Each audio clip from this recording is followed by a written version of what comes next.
Então, nessa ação penal 506, 31, 30, 17, continuidade do depoimento do senhor Antônio Palocci Filho.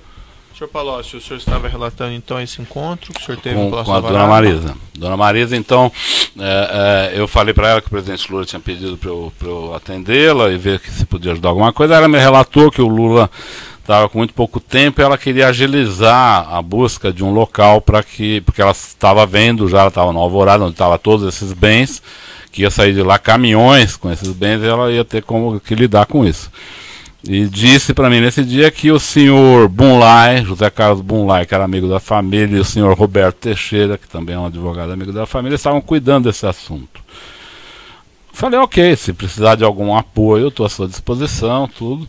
E voltei ao presidente Lula. Conversei com ele de novo, falei, escuta, mas como que o senhor está pensando? Ele falou, não sei, eles estão achando um local, vão ver uma forma de fazer tudo. Dias depois o doutor José Carlos Bunlai me procura. Aí acredito não, com certeza no meu escritório em São Paulo. E ele me conta a história, a mesma história, que ele estava junto com o Roberto Teixeira buscando um local para instalar o futuro Instituto Lula, que estava entre dois locais, uma concessionária e esse prédio que o senhor citou. Não é um terreno, muita gente fala terreno, não é terreno, é um prédio. Sim, é um imóvel, é um prédio. Estava entre essa concessionária e esse prédio. E que ele iria cuidar disso, e que ele me pediu apoio junto ao Marcelo Debrecht para que o Marcelo ajudasse a pagar esse prédio. Eu fiz uma série de perguntas para ele na época. Eu falei, olha, o presidente Lula tinha pedido para eu acompanhar tudo, mas eu não estou entendendo o que vocês estão fazendo, porque o Instituto não vai ser feito para poder receber doações de empresas e por aí a gente, vamos dizer, pintar de cores melhores doações listas e eventualmente até ilícitas, confesso. Não é para isso que nós estamos fazendo esse instituto, então por que vamos inaugurá-lo já com uma ilegalidade desse tamanho, com uma fratura exposta desse tamanho? Vocês vão comprar agora, em nome de vocês?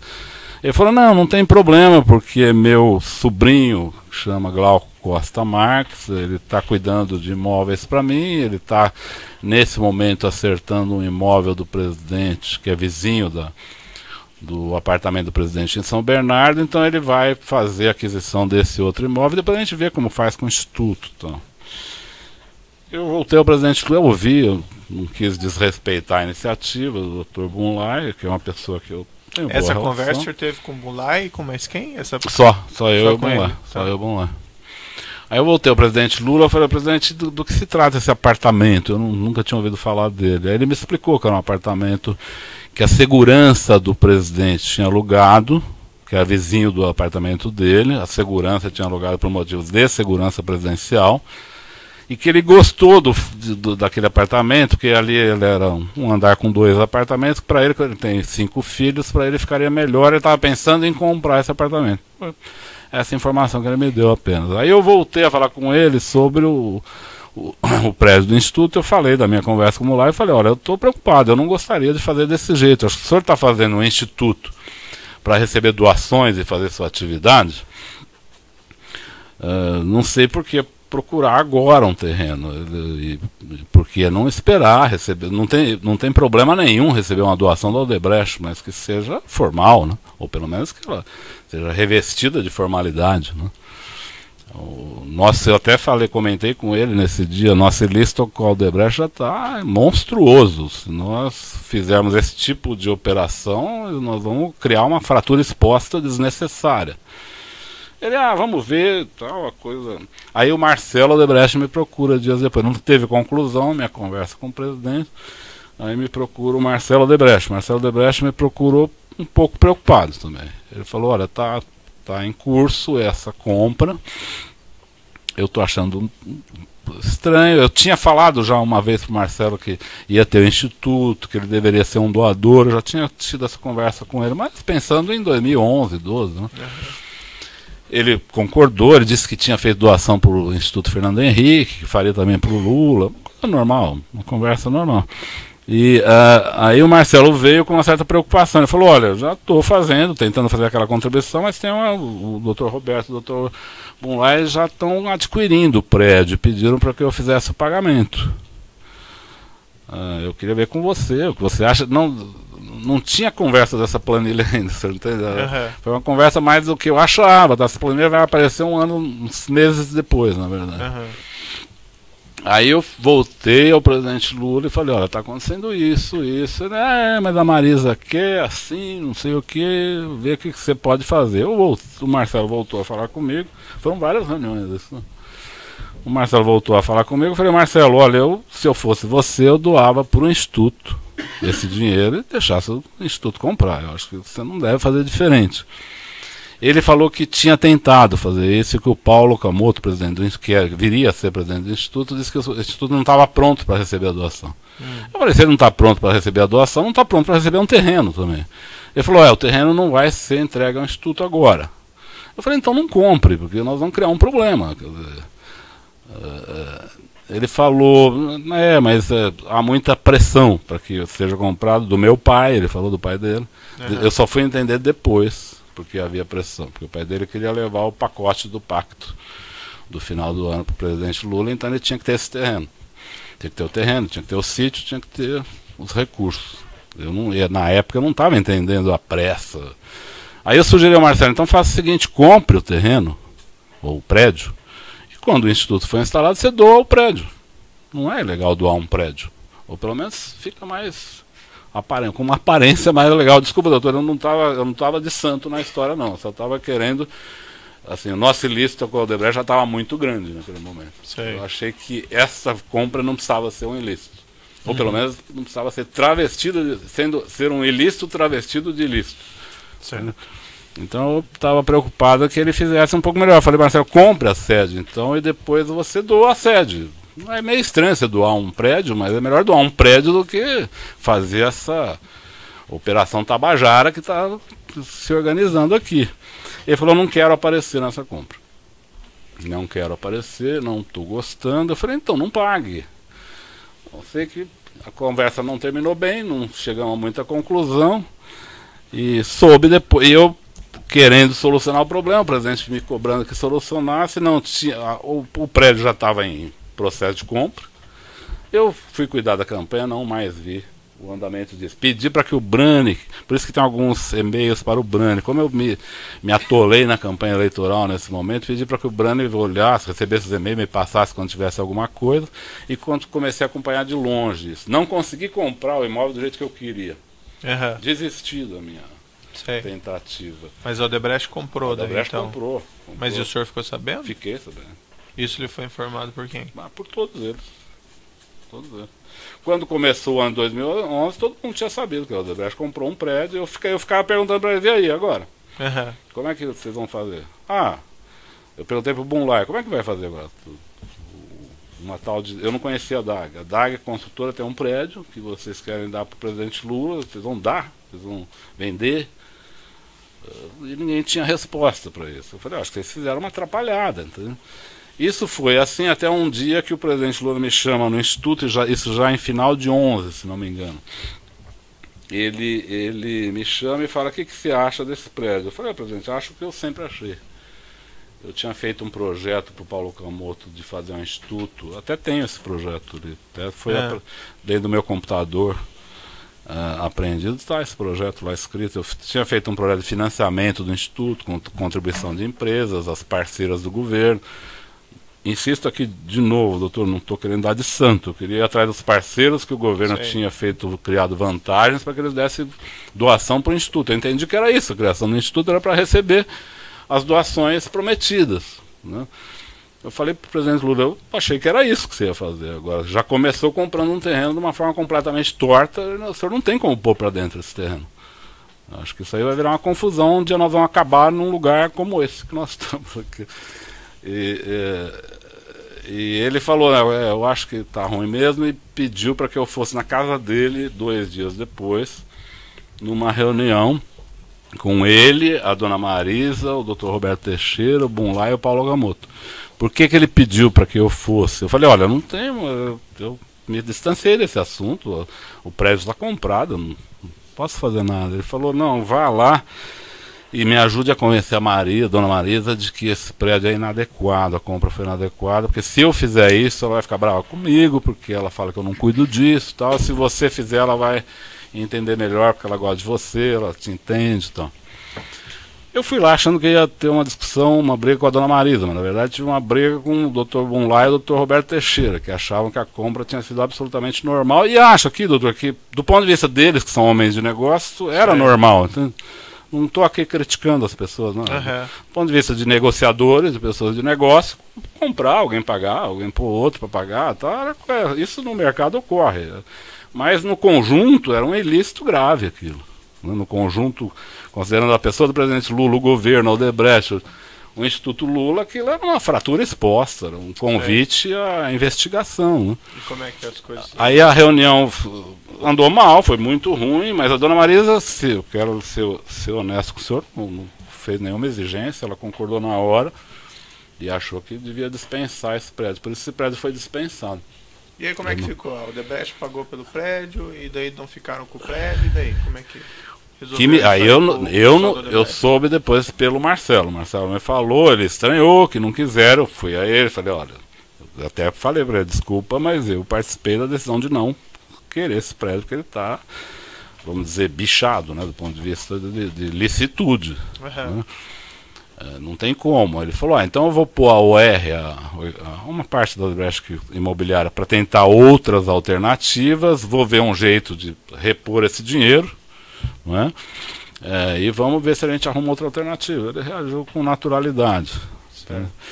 E foi isso. Nesse processo, embora o senhor tenha feito esse relato, nesse processo tem alguns documentos aqui, eu só gostaria de indagar rapidamente ao senhor sobre eles.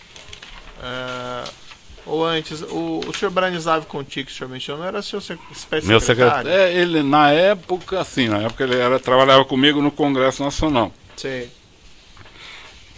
E ele, qual que era o grau de conhecimento que ele tinha dessa? Aí, doutor, vou ser bastante sincero, assim como não fui econômico em dizer quem fez o que, não vou ser econômico em dizer quem não fez. E eu diria que duas pessoas, das pessoas acusadas nesse processo, não têm nenhuma responsabilidade no que ocorreu. Uma delas é o Branislav. Tudo que tem o nome do Branislav, o senhor pode pôr meu nome em cima, porque era coisa minha. Era coisa que eu pedi para ele receber um e-mail, me passar um e-mail para o Marcelo, coisa apenas de transmissão de mensagem, de me alertar sobre uma coisa importante, porque eu estava numa campanha eleitoral, viajando para 3 estados no mesmo dia. Então eu pus ele de plantão para ver outros problemas que não da campanha, que ele administrava e me alertava. É só isso que ele fez. Então, no nome, onde está Brani, pode pôr Antônio Palocci, por favor, porque corresponde à verdade. E a segunda pessoa que também não cometeu nenhum ilícito nisso foi a dona Marisa. A dona Marisa, acho que merece ser considerada, não pelo fato dela não estar mais aqui, mas também pelo fato de que ela não fez nada de errado. Ela queria apenas buscar uma solução para o problema. Agora, nós todos os demais, eu digo nós, eu me incluo, fizemos uma operação bastante o senhor Branislav não sabia condenável. Que havia esses acertos ilícitos entre ele nem tinha o ideia. Odebrecht e o presidente Lula? Ele nem tinha ideia. Não? Ele não participava de nenhum nível de decisão. Ele não participou, por exemplo, de nenhuma das reuniões minhas com o Marcelo. Ele sabia, o Marcelo lhe procurou, o Marcelo lhe mandou uma planta, Marcelo quer falar com você. Eu deixava, porque eu estava no meio de uma campanha. Quando ele falava, Marcelo está muito nervoso, precisa falar hoje, aí eu atendia, era assim. Em campanha é um pouco assim, quer dizer, o senhor espera uma ligação vir 10 vezes, quando a pessoa começa a apelar, o senhor atende. É meio um pouco isso. Eu tive meu telefone desligado na campanha, eu liguei na companhia, ela falou, seu telefone foi clonado porque o senhor, ele falou em 5 estados hoje. O fato é que eu tinha estado em 5 estados naquele dia.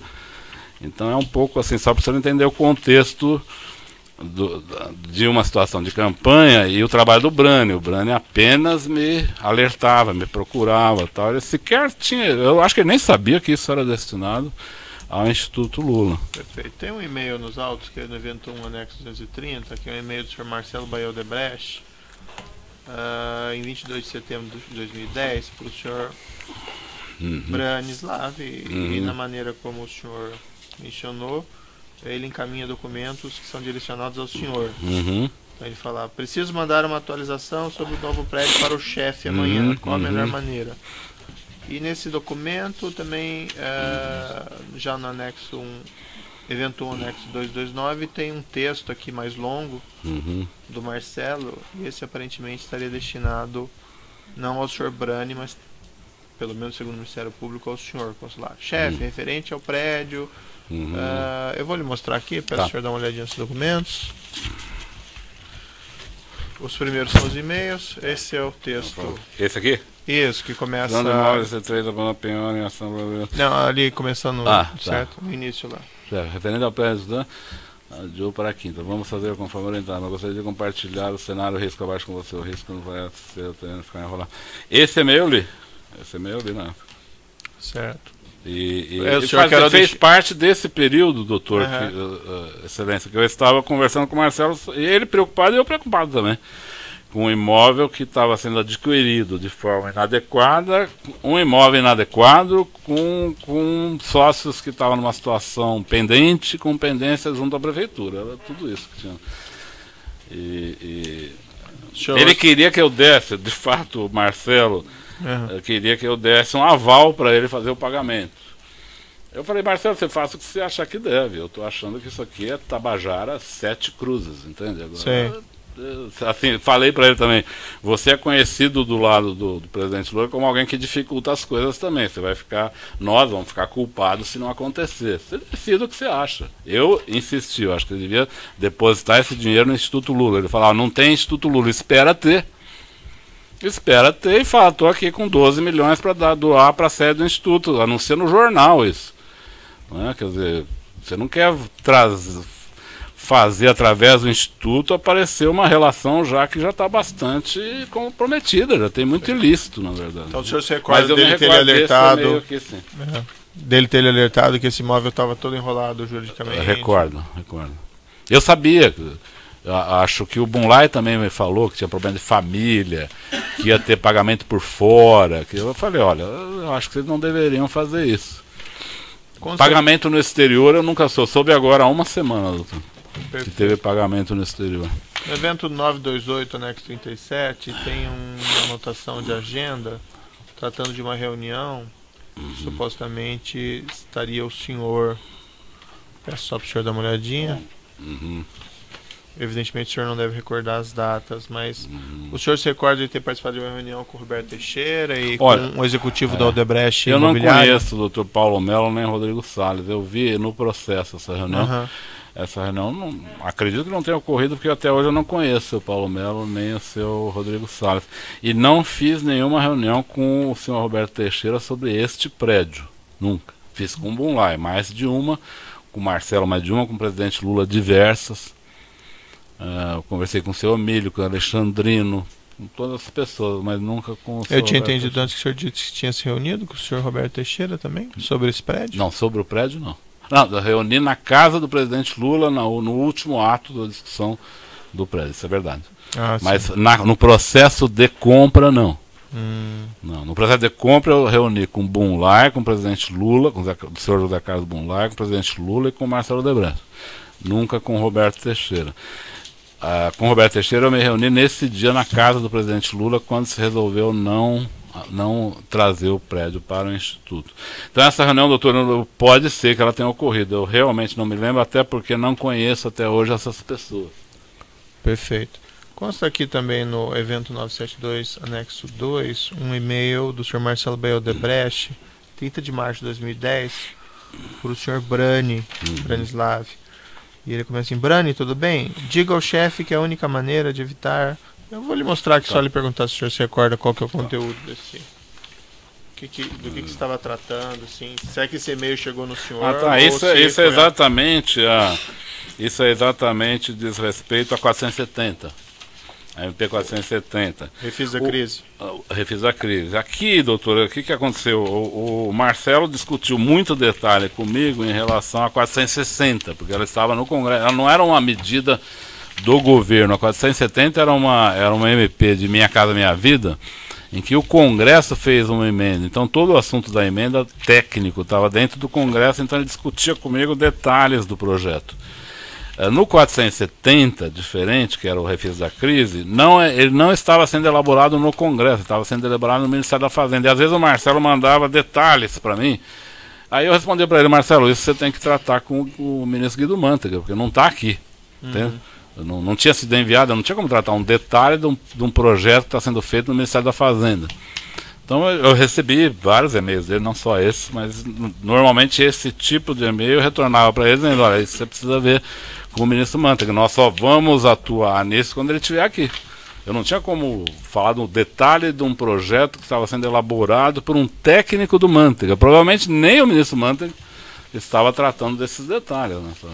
O senhor fala que o senhor Branislav ele não tinha responsabilidade, mas nessa planilha aqui, a referência em 2012 a 2013, segundo o senhor Marcelo Odebrecht, diversos lançamentos de débito a título de programa B, que ele afirma que seriam saques, vamos dizer que seriam retiradas de valores em espécie, e B seria Branislav e o destinatário seria o ex-presidente. O senhor pode esclarecer isso? Eu não sei se eu posso esclarecer tudo, talvez o Marcelo possa esclarecer mais, eu acho que ele tem conhecimento disso, mas em geral, a retirada, depois de 2011, quando deixei o governo, você vai ver que o próprio Marcelo falou, e é verdade, eu não tratei mais de assuntos de campanha, não voltei a tratar mais de recursos da empresa. Mas talvez em 12 e 13 eu volto a tratar de alguns recursos a pedido do presidente Lula. Então tem um episódio que o Marcelo relatou que é verdadeiro. Ele fala num pedido que eu fiz a ele de 4 milhões para o Instituto Lula. Você se recorda disso? Sim. Isso é verdade. O Paulo Camoto me pediu para que eu ajudasse ele a cobrir um final de ano do Instituto que faltava recurso. Acho que foi meio para o final de 2013, começo de 2014, ele tinha um buraco nas contas, ele me pediu para arrumar recursos. Eu fui ao Marcelo Odebrecht, eu ia viajar para o exterior, ele que precisava com muita urgência. A ideia dele é que eu procurasse várias empresas. Eu falei: não posso, eu vou procurar só o Marcelo, eu vou pedir para ele. Pedi 4 milhões para ele, que era o que o Paulo precisava. O Marcelo ficou de dar, ele concordou em dar esse recurso, ele falou que tinha disponibilidade. E eu disse ao Brani para transmitir ao Paulo Camoto que seria dado os 4 milhões que ele tinha sido pedido. Então isso deve estar aí. Tem um lançamento a título de doação de débito de 4 milhões. Isso, em 2014. Isso. Eu acho que fim de 13.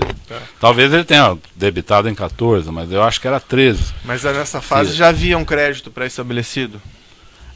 Doutor, aí eu lhe digo, ele pôs, o Marcelo, eu vi alguns relatos do Marcelo. Eu não quero dizer aqui que ele fez nenhuma mentira, mas veja, ele pôs um crédito para o presidente Lula de 35 milhões.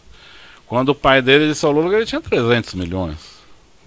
Esses recursos todos eram destinados ao PT, ao Lula. Não sei se 35 era o crédito do Lula.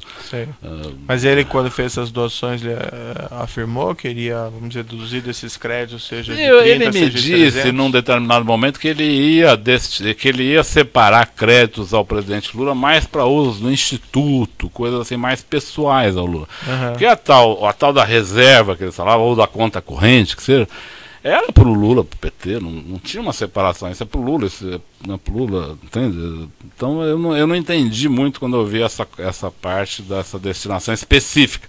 Agora, pode ser um controle dele, ele pode dizer: não, pro Instituto eu vou separar aqui. Eu não tenho como eu preferia não tratar detalhes com ele, até porque, sou sincero com o senhor, não estou aqui de novo, não estou dando de santo. Eu preferia não estabelecer limite, porque a minha conta com ele não tinha limites, eu não ia estabelecer parâmetros limitadores. Porque, como assim, o senhor pode esclarecer? Por exemplo, se eu precisasse de 50 milhões para o Instituto Lula, eu tenho certeza que ele daria. Então, para que eu ia estabelecer 35 de limite? Eles tinham uma relação com o Lula muito aberta, então não me interessava estabelecer limites, destinações específicas. Agora, ele podia fazer isso por conta dele, é um direito dele, o dinheiro era dele. Então eu não posso lhe explicar detalhes disso. Agora, posso lhe explicar que eu pedi dinheiro para o Instituto, que muitas vezes mandei o Brani entender com o pessoal do Marcelo sobre o Instituto. Em algum período, o Paulo Camoto me pediu um dinheiro em cash com uma certa permanência, que também foi buscada na operação estruturada da Odebrecht. Mas aí era enviado o Branislav para fazer... O Branislav que ia tratar o detalhe. Eu imagino que ele pedia para alguém da Odebrecht entregar o Paulo Okamoto. Ouvi pessoas da Odebrecht dizer que o Branislav levou o dinheiro algumas vezes lá. Ele nunca me falou que levou o dinheiro lá. Ele ia lá combinar. Porque, na verdade, o Paulo Okamoto tinha uma relação muito, muito tranquila com as pessoas da Odebrecht também. E ele o Paulo Okamoto pediu várias vezes durante uns 3, 4 anos para que eu arrumasse recursos em cash para o Instituto. Eu até, de novo, perguntava a ele, olha, o Instituto não serve para formalizar doações, só por que vamos pôr recursos em cash? Ele fala, não, tem algumas necessidades mais particulares assim que nós não queremos contabilizar. Eu ajudava dessa maneira. O Ministério Público faz uma afirmação, eu queria voltar num tema atrás que o senhor falou lá da corrupção na Petrobras, que o senhor afirma que tinha conhecimento. O Ministério Público faz uma afirmação que na diretoria de serviços o senhor Renato Duque seria, vamos dizer assim, o executivo responsável por esses acertos. O senhor tinha conhecimento disso na época? Olha, sendo bastante claro, com o senhor bastante franco, essas pessoas não foram nomeadas com essa finalidade ou com esse perfil. Eu me lembro até porque eu era coincidentemente, eu era do Conselho de Administração da Petrobras. Certo. Eu não conhecia Renato Duque, não conhecia Jorge Zelado, não conhecia Paulo Roberto. Os conheci por currículo. Entendi. Né? E o currículo deles era de currículos extremamente capacitados para os cargos que eles estavam sendo indicados. Então, eu não acredito que houve um planejamento prévio com esses diretores acerca de listos. Não acredito. Mas que logo se começou a estabelecer comportamentos de vantagem para empresas e de pagamentos, isso começou a ocorrer logo. Mas e como que isso se desenvolveu? Se é que o senhor se é que o senhor tem conhecimento, como é que o senhor poderia descrever? Como olha, é preciso ver o seguinte, doutor, a Petrobras valia, na posse do presidente Lula, 15 milhões de dólares. Bilhões, né? Bilhões de dólares. Em 3 anos ela devia estar valendo 300 bilhões de dólares. Por quê? O petróleo cresceu de valor por causa da guerra do Golfo. A Petrobras achou novas reservas e passou a ser incentivada a grandes investimentos. Então ela teve um crescimento extraordinário. Ao fim disso ela descobre o pré-sal. Então ela explode. E acho que o pré-sal foi um dos grandes males para o Brasil, porque o Brasil não soube lidar. O pré-sal é uma riqueza, mas é preciso saber lidar com a riqueza, senão ela acaba se tornando um problema, e no nosso caso ela acabou se tornando um problema, porque se fez todo tipo de iniciativa, de processo sem controle, sem estudos adequados, sem cálculos adequados, e que muitos projetos acabaram não saindo do papel, custaram. Pega, por exemplo, a refinaria Premium 1 e a refinaria Premium 2, cada uma custou 3 bilhões e está no papel. Sim. Né? Então eu acho que isso foi ocorrendo progressivamente na Petrobras, não foi uma coisa instalada na Petrobras, foi uma coisa que progressivamente foi ocorrendo. Eu lembro, por exemplo, na diretoria internacional, num determinado momento, o PMDB parou de votar com o governo porque exigia a diretoria internacional da Petrobras, porque já tinha o Cerveró, mas o Cerveró era mais ligado ao Delcídio, não tanto ao PMDB, eles queriam nomear um diretor. Aí indicaram o senhor João Henriques, que o Dr. Gabriel não aceitou, disse que não tinha um currículo adequado, e depois eles indicaram o Jorge Zelada, que o Gabriel aceitou. Mas e se tinha conhecimento que os diretores, apesar de não serem nomeados necessariamente para isso, tinham por função fazer essa arrecadação para os partidos também? Tinha. Em cima de contratos da Petrobras? Tinha. O senhor tinha esse conhecimento, né? Eu tinha esse conhecimento. Tanto é, doutor, que eu li e relatei. Em 2007, o presidente Lula senta comigo e fala: eu tenho ouvido falar que a diretoria de serviço, a diretoria internacional, a diretoria de abastecimento está tendo muita corrupção. Isso é verdade? Eu falei para ele: é verdade. Eu sabia. E ele sabia também? Sabia também. E esses valores, inclusive... Ele estava preocupado com isso, mas quando veio o pré-sal e aí vieram investimentos de todo tipo, ele perdeu as preocupações e mais. Ele até chegou a encomendar que os diretores, a partir daí, fizessem mais reservas partidárias. Tá, já vou interromper um minutinho pelo tamanho do áudio, nós já voltamos a essa questão.